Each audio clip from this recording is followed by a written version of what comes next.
परीक्षा देकर लौट रहे थे रांची से।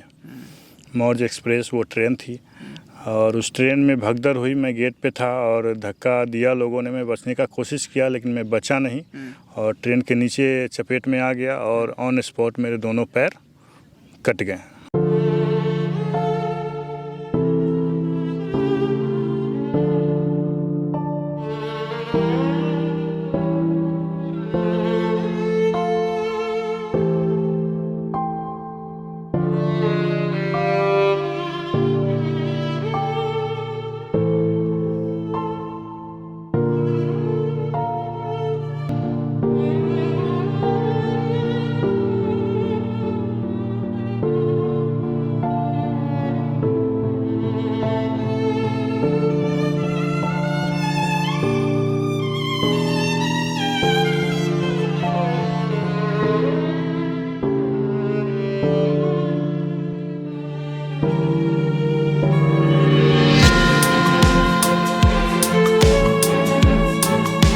नमस्कार, आदाब, सत श्री अकाल। एक्सप्लोर वर्ल्ड में आपका स्वागत है। मैं हूं सम्राट उपाध्याय, मौजूद हूं बिहार में और आज हमारे साथ एक बेहतरीन शख्स मौजूद हैं जिन्होंने अपने हादसों को एक नया मोड़ दे दिया है।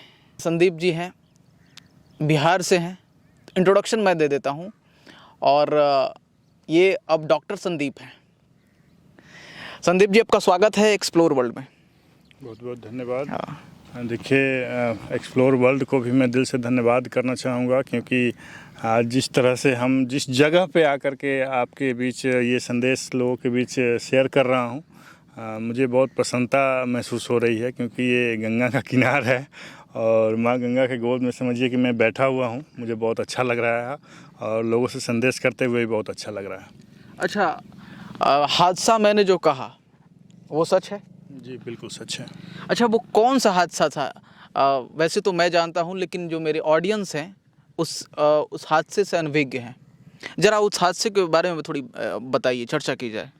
देखिए, जीवन में यूँ तो हादसा की कोई कमी नहीं है। बहुत सारे ऐसे हादसा है जो हमारे जीवन को बदल देते हैं। ऐसा ही कुछ हादसा मेरे आम जीवन में हुए। एक परीक्षा देकर लौट रहे थे रांची से। मौर्ज एक्सप्रेस वो ट्रेन थी और उस ट्रेन में भगदड़ हुई। मैं गेट पे था और धक्का दिया लोगों ने। मैं बचने का कोशिश किया लेकिन मैं बचा नहीं और ट्रेन के नीचे चपेट में आ गया और ऑन स्पॉट मेरे दोनों पैर कट गए।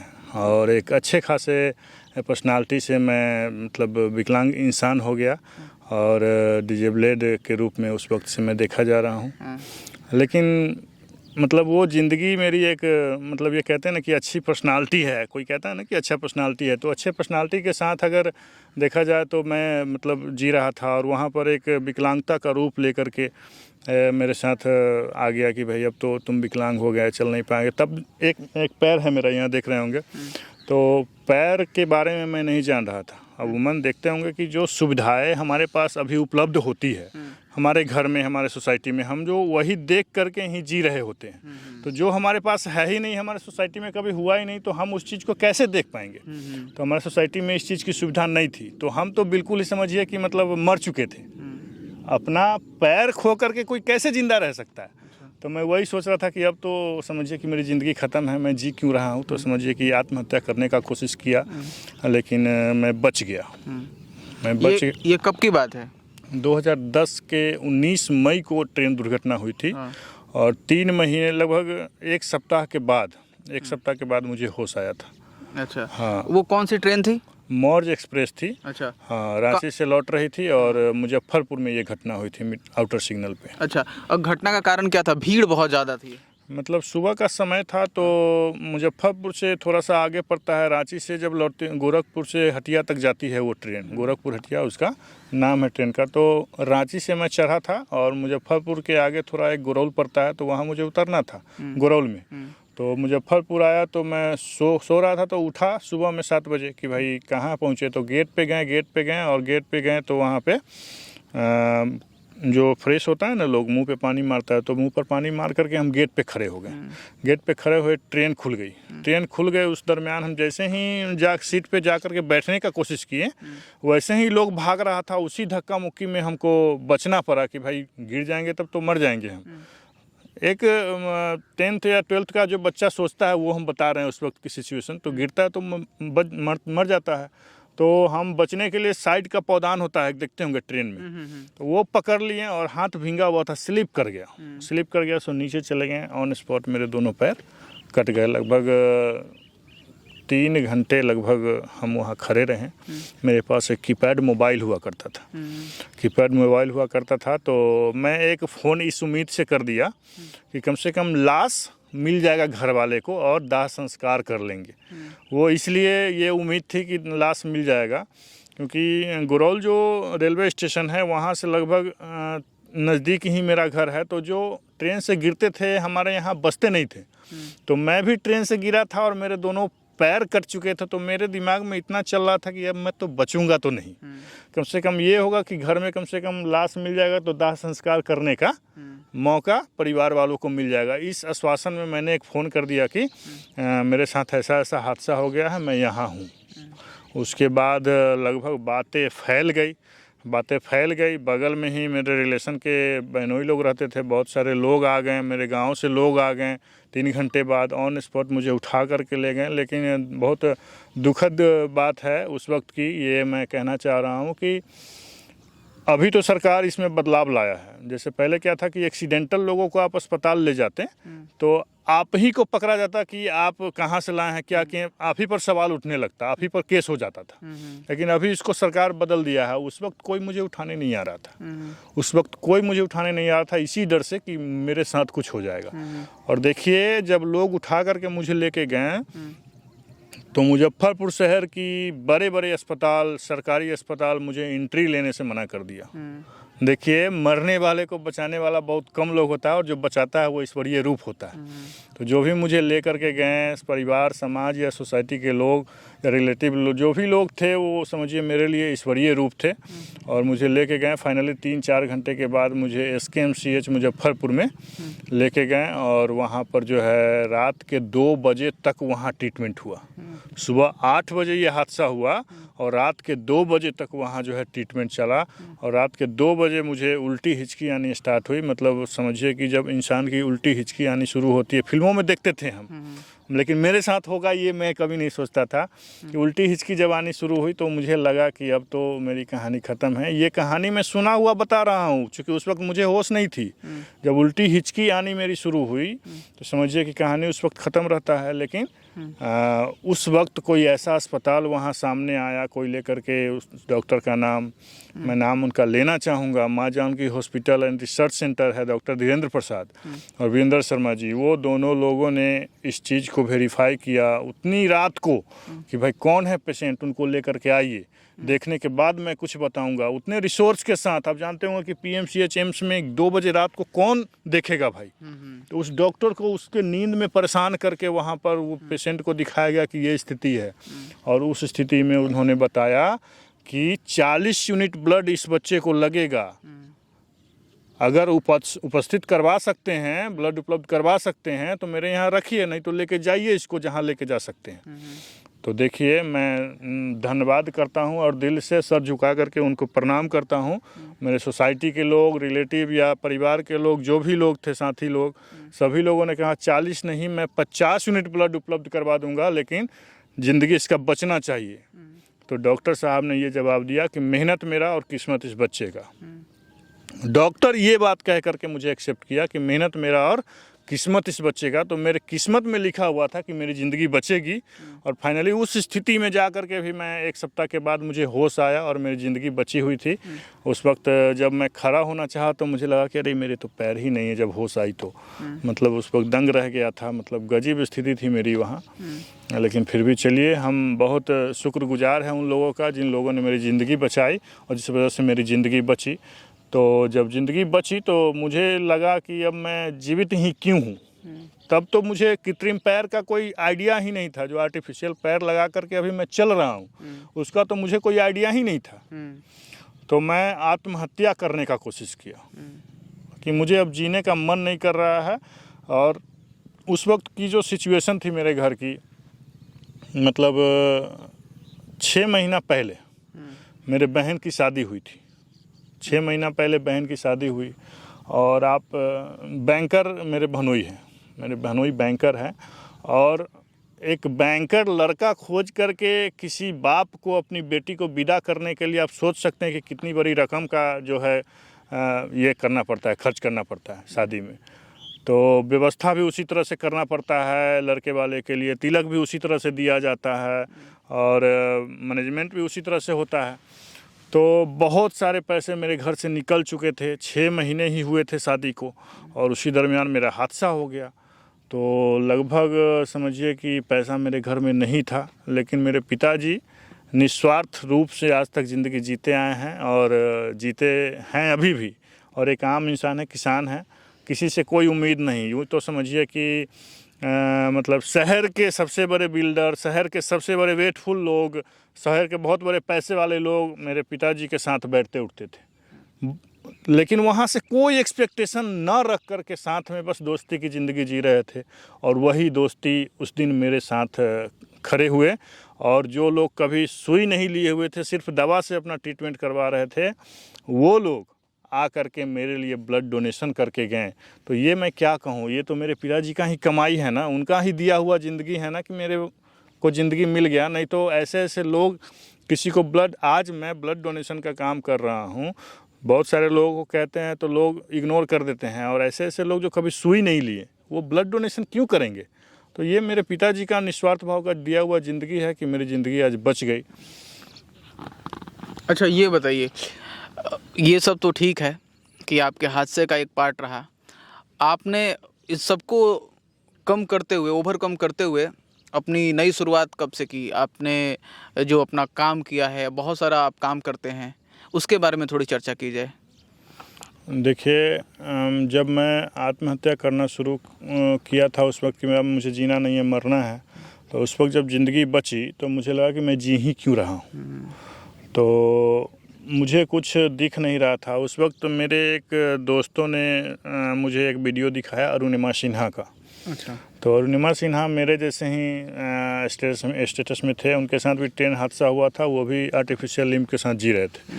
तो सोशल मीडिया का एक तीसरा आँख होता है, आपको पता होना चाहिए कि जो कुछ भी आप देखेंगे उससे रिलेटेड वीडियो आपको दिखाना शुरू कर देगा। तो उनका मोबाइल मेरे हाथ में था, मैंने देखा कि भाई इनका पैर नहीं, ये जी रहे हैं। कुछ ऐसा वीडियो दिखा जिसमें किसी के हाथ नहीं है, किसी के आँख नहीं है, फिर भी वो जी रहे हैं। ये जी नहीं रहे हैं, कुछ कर भी रहे हैं जीवन में। तो मुझे लगा कि यार मुझे जीना चाहिए। हाँ, वहाँ से मुझे लगा कि मुझे जीना चाहिए, कुछ करना चाहिए। अब करना क्या चाहिए ये मेरे पास क्लियर नहीं था। तो मैं साइकिल ले करके और निकल गया पागल की तरह। तो निकल गया पागल की तरह, तो मतलब लोगों के पास घूमते घूमते एक आश्रम में गया, मंदिर में। वहाँ पे मुझे उनके द्वारा ये मिला कि आप घूम क्यों रहे हो, घूमने का कोई पर्पस होना चाहिए, कोई लक्ष्य होना चाहिए। तो वहाँ पर मुझे जा कर के ये एहसास हुआ कि जिन्होंने मुझे ज़िंदगी दी है उनके लिए मुझे कुछ करना चाहिए। तो वहाँ से मुझे ये ख्याल आया कि नहीं, मुझे जिन्होंने ज़िंदगी दी है उनके लिए कुछ करना चाहिए। और फाइनली वहाँ से मैंने 2012 से ब्लड डोनेशन का काम चुना। लेकिन 2012 से घूमते घूमते मतलब पूरे बिहार और झारखंड की जब यात्रा मैंने करी, साइकिल से करी, आर्टिफिशियल लिम्ब लगाई, दूसरी बार मैंने साइकिल चलाना सीखा और उससे एक एक ज़िले में जा कर के, बिहार झारखंड के एक एक ज़िले में जा कर के पागल की तरह लोगों के कोचिंग में, कॉलेज में जा कर के मैं क्या करता कि मैं इस स्थिति में हूँ। मेरे पास कुछ भी नहीं था उस वक्त, ना खाने के लिए पैसे थे और ना रहने के लिए जगह थे। मैं पागल की तरह घूम रहा था कि मुझे उनके लिए क्या करना चाहिए ब्लड डोनेशन पे, उस पर मैं काम कर रहा था। बस ये कि लोग आकर के रक्तदान करें ताकि लोगों की ज़िंदगी बच सके। तो उस पर हम काम कर रहे थे और नज़दीकी से एकदम इस पर मेहनत किए, बहुत नज़दीक आकर के कि भाई आप मेरा सहयोग कीजिए, हम इसके लिए निकले हैं साइकिल यात्रा पर, सो मेरी मदद कीजिए। तो बहुत सारे लोगों ने मुझे सहयोग दिया। और सहयोग क्या दिया, मैं वहाँ जाता था तो local print media, electronic media मतलब पहुंच जाते थे और सोशल मीडिया पर इस तरह से वायरल कर देते थे कि भाई ब्लड डोनेशन को लेकर अवेयरनेस प्रोग्राम करने के लिए कोई साइकिल यात्रा कर रहे हैं। तो मुझे बहुत जगह मिलने लगा, वहाँ जगह मिलने लगा। इस दरमियान मुझे बिहार झारखंड में बहुत अच्छा कार्यक्रम हुआ। कार्यक्रम के दरमियान मुझे इंडिया बुक ऑफ रिकॉर्ड में भी जगह दिया गया। 2017 की बात कर रहे हैं। इतना यात्रा करने के बाद 2017 में मुझे इंडिया बुक ऑफ रिकॉर्ड में जगह दिया गया। उसके बाद 2019 या 20 में मुझे world book of record London में जगह दिया गया। उसके बाद 2021 में मुझे जोश टॉक के लिए बुलाया गया। उसके बाद TDX में भी बुलाया गया। उसके बाद जब इतना ब्लड डोनेशन को लेकर के मैंने इतना कार्यक्रम कर लिया, फिर मुझे ज़िला में एक मतदान जागरूकता अभियान होता है जो कि चुनाव के वक्त ज़िला आइकॉन बनाया जाता है, उसको स्वीप आइकॉन बोलते हैं। तो ज़िला का भी आइकॉन मुझे बनाया गया चुनाव में। तो उतना होने के बाद मुझे लगा कि अब जो है कुछ नए सिरे से भी कुछ किया जा सकता है जीविकोपार्जन के लिए। ये था मेरे सेवा का रास्ता कि हाँ सेवा करके इतना अचीवमेंट मैंने लिया। जब जगह मिलते गया तो लोगों ने देखा कि भाई इतना सारा अचीवमेंट है, ये बंदा इतना स्ट्रगल है, इसको सुनते हैं आखिर ये क्या किए कैसे किए। लोगों ने मुझे बुलाना शुरू कर दिया मोटिवेशन सेशन के लिए।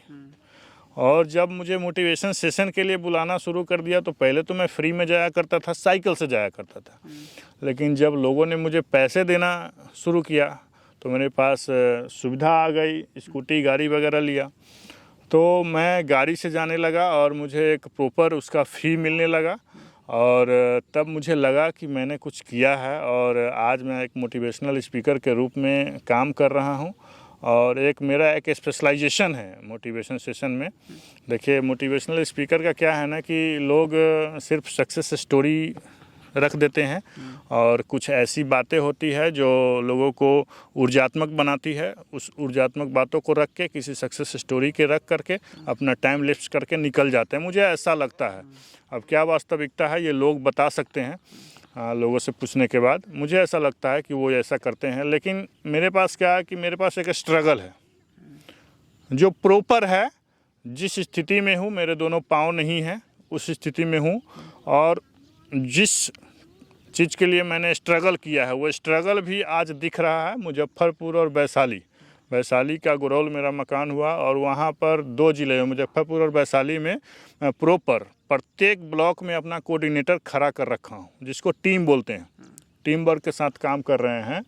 और बता दें कि उसके बेस पर मैं आज जो मोटिवेशन सेशन कर रहा हूँ ये हमारा एक बहुत बड़ा अचीवमेंट है। और इस क्षेत्र में हमारा एक अलग डिमांड भी रहता है लोगों का कि भाई आप इस चीज़ को कैसे करते हैं, सो आइए मुझे बताइए। इंसान अपना पैर खो कर के आत्महत्या करना चाह रहा था, मरना चाह रहा था, वहाँ पर जो है लोगों को ज़िंदगी देने का काम कर रहे हैं। ज़िंदगी देने के साथ ज़िंदगी देना ही नहीं, समझिए कि ज़िंदगी जीना भी सिखा रहे हैं। तो ये एक लोगों के बीच ये कैसे आखिर कर पा रहे हैं, मुझे इसकी जानकारी चाहिए। तो इसके लिए लोग मुझे बुलाते हैं और मुझे पेड करते हैं।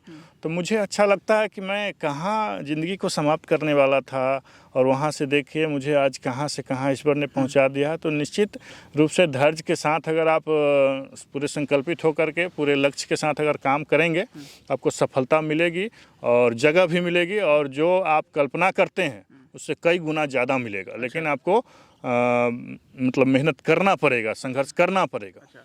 आपने नाम के आगे आपका डॉक्टर लगा हुआ है जी। तो यानी कि जब आप ट्रेन हादसा हुआ उस समय आप स्कूलिंग कर रहे थे, कॉलेज में थे, तो आपने फिर PhD कब किया? PhD 17-18 में हुआ है। अच्छा, किस सब्जेक्ट से किया आपने? केमिस्ट्री है मेरा PhD। केमिस्ट्री से किया। अच्छा, आप तो एक इंस्पिरेशन होंगे बहुत सारे लोगों का, जो लोग को लगता है कि मैं किसी हादसे का शिकार हो गया, मैं कुछ नहीं कर सकता हूँ। अगर वो इस वीडियो को देखेंगे तो आप समझ सकते हैं कि आप कभी भी कुछ भी कर सकते हैं। आपका विल पावर आपको एनर्जाइज करता है किसी भी काम को करने के लिए, है ना? अच्छा संदीप जी, जो बच्चे जो है आप अक्सर देखते होंगे, सुनते होंगे, मार्क्स कम आ गया या फिर छोटी छोटी जो डिप्रेशन वाली जो घटनाएं होती है वो सोचकर अपनी ज़िंदगी को ख़त्म करना चाहते हैं या फिर वो थक जाते हैं अपने ज़िंदगी से, वो हार मान लेते हैं, वो उनको लगता है कि मैं अब ज़िंदगी में बढ़ नहीं पाऊँगा। उनको आप क्या कहेंगे? आपके साथ तो एक बड़ा दुर्घटना था, एक हादसा हो गया। ये बहुत बड़ा सवाल है। यही सवाल मैं सोच रहा था कि ये सवाल बहुत बड़ा है, हर किसी के जीवन में ये सवाल आता है। और देखिए समस्याओं का आना आम बात है, समस्याएं हर किसी के जीवन में आता है, नहीं कैसे आएगा? कोई भी जी रहा है ज़िंदगी। देखिए आप किसी के ज़िंदगी को उठा करके देख लीजिए। देखिए मैं आप सभी से कहना चाह रहा हूँ, मेरा ये पर्सनल रिक्वेस्ट है कि जिस ज़िंदगी में आईएएस आईपीएस जैसे लोग आत्महत्या को चुनते हैं, वैसे हम और आप इस दुनिया में खेत के मूली है, ठीक है। तो कुछ नहीं है हम लोग, जब आईएएस आईपीएस इस चीज़ को चुन सकते हैं तो हम आप किस खेत के मूली हैं।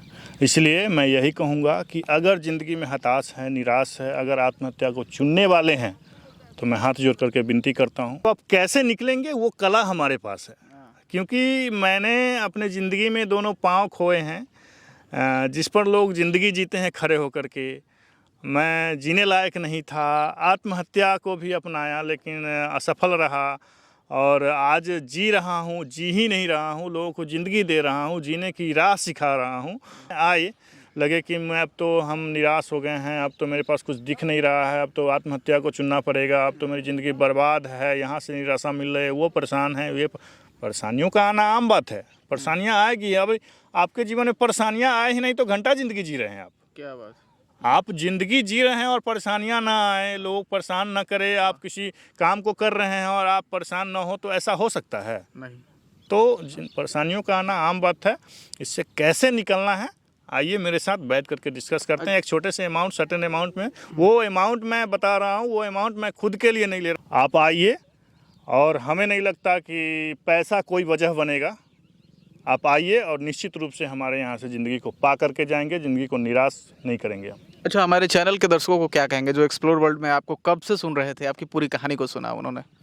मैं यही कहूँगा कि इस वीडियो को उन तक पहुँचाइए जो आपके जीवन में कभी हताश हैं, निराश हैं, असफल हैं, कैसे सफलता ली जाती है, कुछ पाकर भी ज़िंदगी जीकर कैसे क्या कुछ किया जा सकता है, उन तक पहुंचाइए और शेयर कीजिए। ऐसे वीडियो को शेयर करना चाहिए, जिनसे इंस्पिरेशन मिले उनसे इंस्पिरेशन ले। बताइए, आपसे लोग कनेक्ट कैसे करेगा?